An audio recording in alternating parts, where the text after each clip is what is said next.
Hello everyone, welcome to Hill Street. Today's story is, I'll never walk Sutton Wilderness in the dark again. If you end up enjoying this story, please leave a like. If you enjoy hearing stories from me, please subscribe.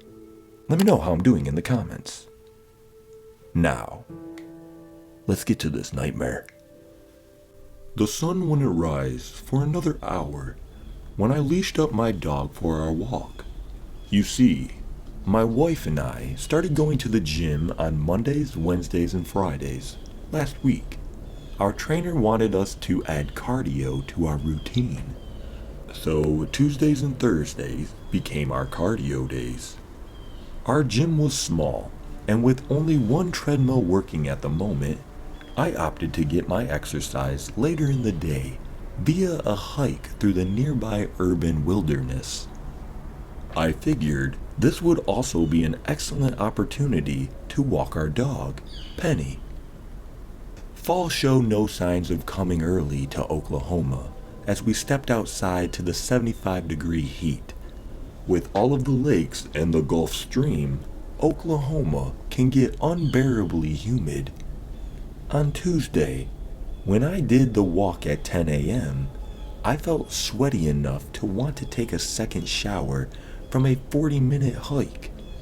Today, I opted to start at 6 a.m. before I showered and match my wife's time at the gym. Despite the dark, there were several cars parked in the lot for Sutton Wilderness. Goes to show that the Sutton Goat Man isn't real, I joked.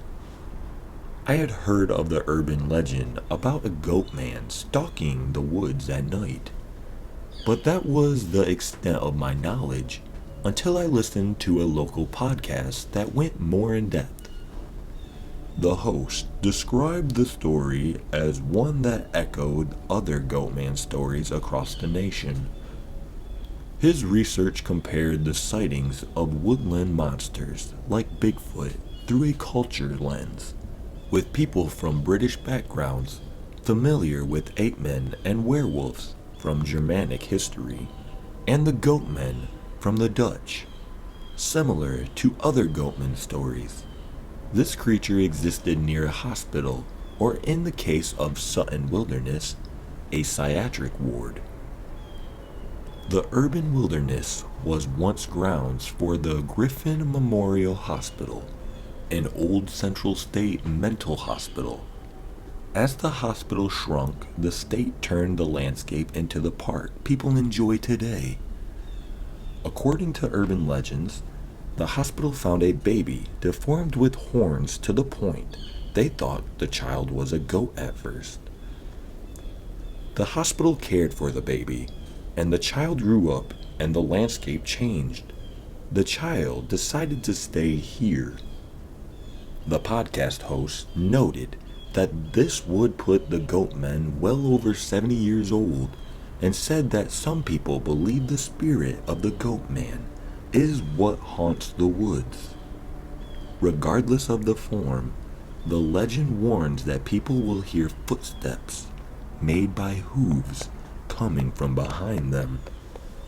If a person walked faster or slower, the steps would match their pace, until one would feel hot breath on their neck, by which time you were too late.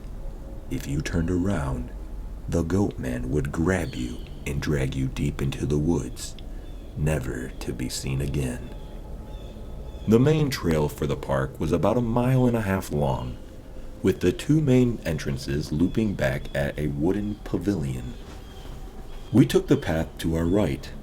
Although it was dark and I could barely see with all of the tree coverage, I was more concerned about my dog eating something she shouldn't than anything else. The city had widened the trails a couple years ago to give people more space when crossing each other and reduce the tick population. My dog stopped. Her ears perked up and turned to the south towards the rhythmic beat of drums off in the distance. I tugged on her leash and assured her, "It's just a high school band practicing, Penny." I was over a third of the way on the trail before I encountered my first person. They appeared to be an older gentleman, hard to say, with the blue disposable face mask, long sleeve shirt, pants, and a fisher hat they wore. I nodded my head hello, and they walked past without saying a word. When we got to the long straight path near the pond, something behind us caught my dog's attention. I turned around, and there was a white light floating through the bushes, moving fast along the trail, and getting closer. I'm ashamed to admit that my brain took a long moment before realizing this was a headlight from a bike.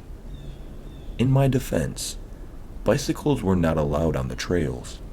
I pulled Penny closer to me as we moved to the side and let them pass. Penny and I came to the final stretch of the woods, which had the thickest tree coverage. Penny's tail curved inward as she got closer to my side. An educational sign about life in the woods highlighted the various animals one could find, such as bark beetles, ornate box turtles, cedar waxwings, bobcats, eastern wood rats, and downy woodpeckers. Back away from the sign was a hut made out of fallen tree branches. I always viewed this fairy house as something fun for kids to explore, but not today. There were pieces of the bike I saw earlier, scattered on the ground. The bike looked like it had been mangled by some machine, as no person or creature could do that kind of damage. I turned to my phone's flashlight. While I stayed put on the paved trail, I used the light to follow the bike pieces to the hut. Something moved inside. I cut away the shadows with my light and revealed a pair of green eyes reflecting at me. I ran, and so did Penny. I was struggling to keep up with her, but I had her on a leash still. Behind us, I heard what sounded like hooves matching my pace on the paved trail. I dared not to look back. The sun was rising as we made our escape out of the woods and back to the gazebo. With the sound of hooves gone and no warm breath on my neck, I stopped to catch my breath. Staying behind in the trees was someone about my height. I thought I saw horns like a goat, but as I tried to get a good look at them, they faded into the shadows. The end. That was I'll Never Walk Sutton Wilderness in the Dark again. If you ended up enjoying this story, please leave a like. I hope you all have had a great day, and have a good night.